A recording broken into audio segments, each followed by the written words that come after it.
slowing down. And again, I believe like he got about like I think like 1,400 days left. So listen, the bag is up. So we ain't gonna be mad about that. The bag is definitely up. But all right, so we are live here. What's up, guys? On IG, we're live. So I'm actually doing a Zoom call right here in my Discord. So I said, you know what? Let me jump on here and give you guys some insights on what's going on, how we get down, and so forth. Y'all can't hear them, but I can hear them. So if I'm talking to myself, I'm not actually talking to myself. I'm talking to them. Y'all gotta be quiet when I'm doing this too. Like, that's kind of weird. All right, don't be too loud now. I actually gotta read. So, all right, guys. So, going to do a quick breakdown, let you guys know, like, the overall insights of the markets, my interpretation of it, and, like, again, give you guys an idea on how we go about doing stuff. So, for what I want to actually break down today, key factors of the day that we had, CPI came in at 2.4%. I'm sorry, 2.3%. I'm going to talk about that. I'm going to talk about United Healthcare. I'm going to talk about NVIDIA. I'm going to talk about Saudi Arabia. I'm going to talk about Microsoft, as well as the Fed. And then from there, if you guys have Q&As, we can talk about that. But definitely going to be breaking it down in the Discord because, again, I'm talking to them as well. So, all right, you guys can hear me good, right? All right, so breaking everything down. So we already know that CPI came in, fell for the third consecutive straight month to 2.3%. This is actually the lowest that we have since 2001, February 2021. Now that right there is huge. Yeah, video is crazy, Marcus. Ain't crazy. I'm gonna get to that too, bro. Definitely gonna get to that. But inflation coming in at 2.3%. That right there is huge. Why? Because for starters, again, this is the third consecutive month. So it is an indication that we are coming down. That is a good thing. The thing about that coming down, and I'll break that down in a second, the actual breakdown of CPI, but the thing about it is that, like, as of right now, we already know that Fed Chairman Powell, he already said that he was going to look for 3 rate cuts for this year.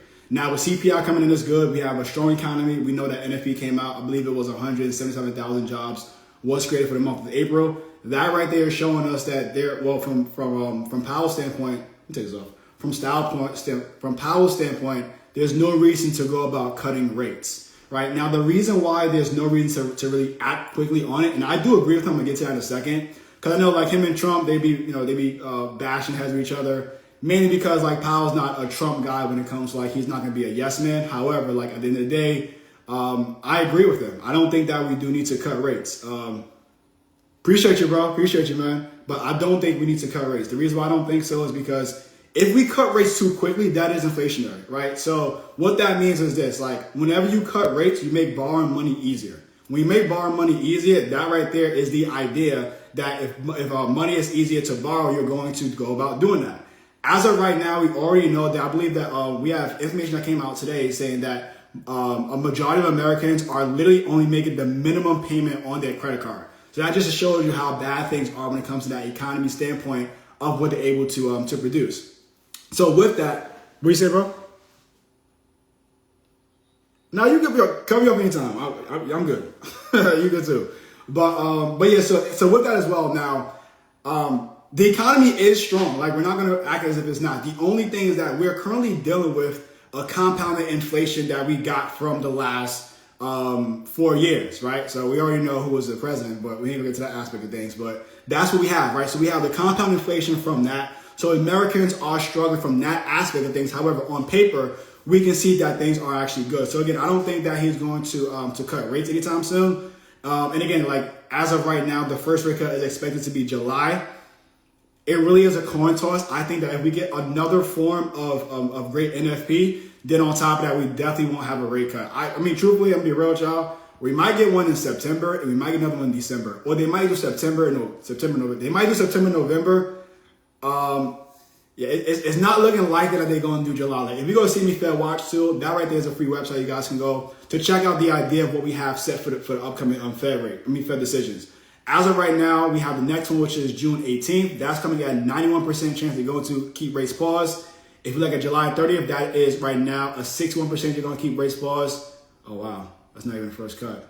So that just went up. So now if you look at September, as of right now, September is going to be ideally the first rate cut, and that is at 50%. But even that as well. So, well, it went from June to July, and now it's currently at September. So we'll see. It might be September and October they go about doing it, because I do think that Powell will do like one rate cut. I don't think he's gonna do a lot. Probably just one rate cut. The site is CME Fed Watch Tool. So it's one website, CMEFedWatchTool.com.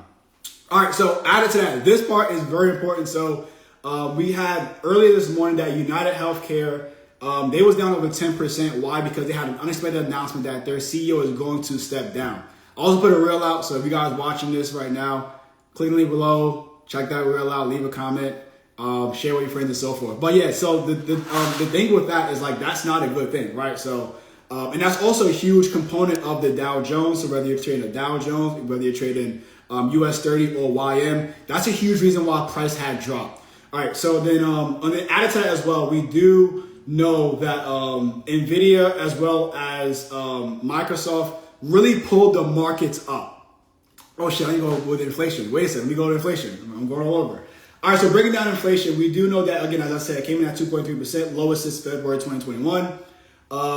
We have core inflation came in at 2.8%. That right there was on line with expectations, so that wasn't actually bad. Energy year over year came in down 3.7%. Services came up 3.6%. Shelter is up 4%. We have food is up 2.8%. Food away from home, which is like, you're going out, date night stuff as well. That right there is up 3.9%. This right here is interesting. So we have eggs is actually month over month is down 12.7%. Now I'm saying that because I know a huge thing that, like, especially when Trump was going to office, that people were talking about was the price of eggs, right? So we understood that, the previous administration, they did slaughter 100,000 eggs, and that was needed. So I don't think people understand, like, yeah, people are like keeping it under the rug, but that right there was needed for them to do. So I don't fault them on that. And the reason why I don't, because we were going through, what is it called? Y'all can help me out too. Like, y'all not just gonna leave me in the dirt. What are we going through? The egg thing with the chickens. Chicken what? What are we just going through? You guys are quiet right now. Y'all make me look bad. Thank you. Thank you, Nas. Appreciate you, bro. We're going through a bird flu. Thank you, Marcus. Appreciate you too, man. So we're going through a bird flu, right? So because of that, like, you gotta slaughter them. Like, you gotta make it where that's the case. But again, that right there is just supply and demand. And again, I don't think people understand how businesses work, but when it comes to supply and demand, that's how business work across the board. Like, legit. It's not about capitalism. That, like, we are a capitalistic world, but at the end of the day, it's supply and demand. So again, if there's less chickens around, it just makes it easier for you. Like, all right, well, it's more scarce. I have to increase my prices. All right, so that came in down 12.7%. However, year over year, it is still up 49.3%. Gas utilities is up 15.7%. Electricity is up 3.6%. Medicare is up 3.1%. Transportation up 2.5%. Overall, again, the CPI is up 2.3%. Used cars is up 1.5%. News cars is actually up 0.3%. So that's not bad. And again, I said fuel oil is down 9.6%, which is gas and overall gas. And we just make it from that aspect. We're down 11.8%. So the fact that gas is down 11.8%, that's huge. Why? Because, like, when it comes to, again, supply and demand, let's say I'm a truck driver, right? And I'm delivering products all over the country. And gas costs me $3, right? And then let's say $100. $100 it costs me to fill up my tank. And then inflation increases, gas increases, and now gas costs $3.50 for me to fill my tank up. I'm sorry, $150 to fill my tank up. That $50 increase, I'm not going to take that in. So what I'm going to do is, okay, I have to pay an extra $50. I'm now going to charge the company I'm going to pick up the shipment for. I'm going to put that on them. And as I put that on them, they're going to be like, well, since my overhead is going to be increased, there's only two things I can do, right? I can lower my overhead by firing people, which is not going to be for the economy. And secondly, I can also go about increasing my prices, right? So my margin will be better off for me. That's just like 101. So that's how you go about doing things to keep things stagnant. All right, so now let's go back to NVIDIA as well as Saudi Arabia, because this right here is a big deal that I think people are not talking about. So we know that NVIDIA announced a partnership with Human to build AI factories of the future in Saudi Arabia. That right there is bullish as fuck, right? So that was a huge reason why Microsoft was going up. Added to that, we also know that Saudi Arabia signed an economic agreement with President Trump to invest $600 billion with the B, $600 billion into the U.S. And they also applied that they're going to ditch BRICS. So I know that everyone's complaining about BRICS being a huge thing or whatever, but like Saudi Arabia is like, listen, I got 600 bands, well, 600 billion. I'm going this direction. And like the thing, what do you say, bro? Go for it. Oh yeah, for sure, bro. Yeah, for sure. And even that aspect of things, right? Because it's like this is my personal opinion. I understand that like people don't like the guy. Like it's understandable from things and so forth. However, I don't get why people want him to fail. Because like I think Americans forget that he is the president of this country. And the president of this country means that he is a leader of this country. So if the actual president fails at doing his job, that means that the country is not going to be sufficient. It's going to be bad. So it's like, why would you ever want to wish that the leader of your country does bad? It really is nonsense. Like it's just, I think people are more emotionally tied to it rather than looking at the logical aspect of things. But again, that's just my opinion. But like again, so even from that aspect, like investing $600 billion into the U.S., that's huge. No, right, I get that. You can say right is wrong, but we got to talk about the actual like leadership when it comes to him progressing the country moving forward, right? So it's like again, like from a personal standpoint, he may not be likable, but when it comes to running a business, you want any type of president to run a business efficiently. That's just how it boils down to. All right, so continue with that. So that was a huge reason why NASDAQ was going up. And then added to that, we also have Microsoft. They're looking to fire 3% of their staff. I actually have the numbers written down. So if you break it down, 3% of their staff, I believe they're about like 270,000 worldwide. So about like 7,000 employees will be fired. And I read that like the second largest that they have. I believe they did 10,000 employees. If I'm not mistaken, that was 2023. I think it was March 2023, if I'm not mistaken. I believe so.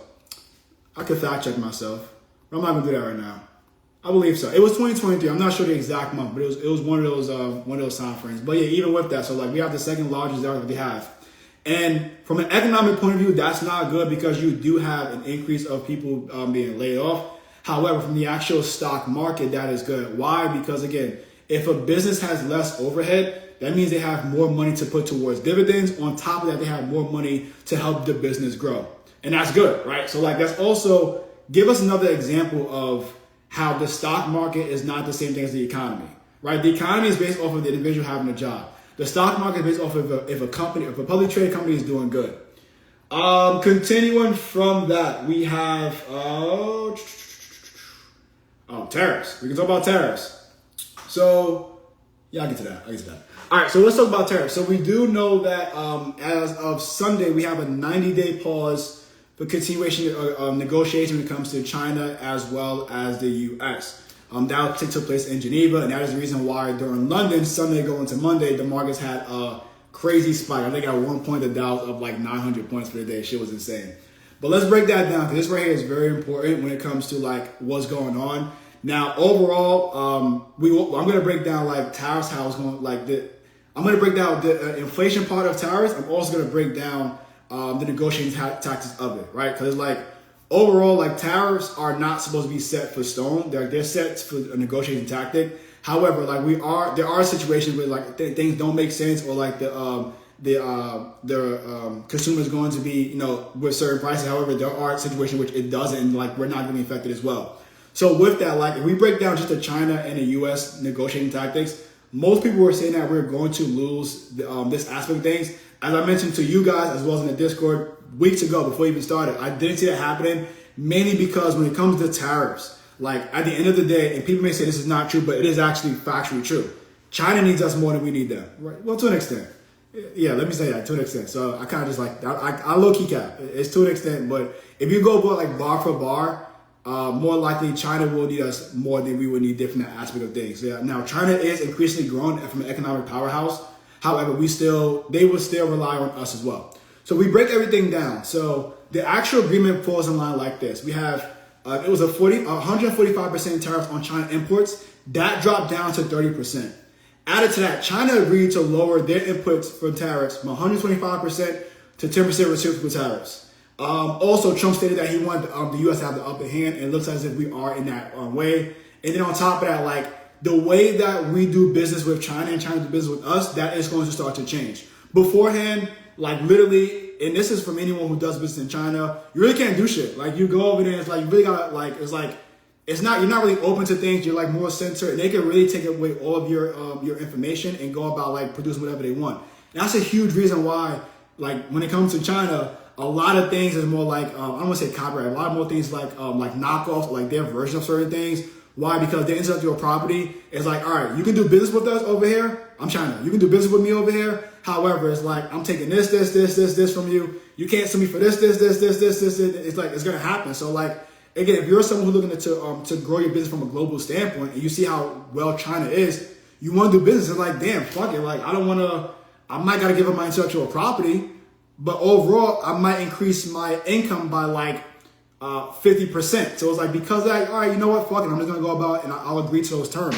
So that right there is not beneficial, but like that's starting to change out for things. And again, as I said, like, I mean, I'm not that great of a math guy, but if we go from 145 to 30% and they go from 125 to 10%, that right there, that is in our favor.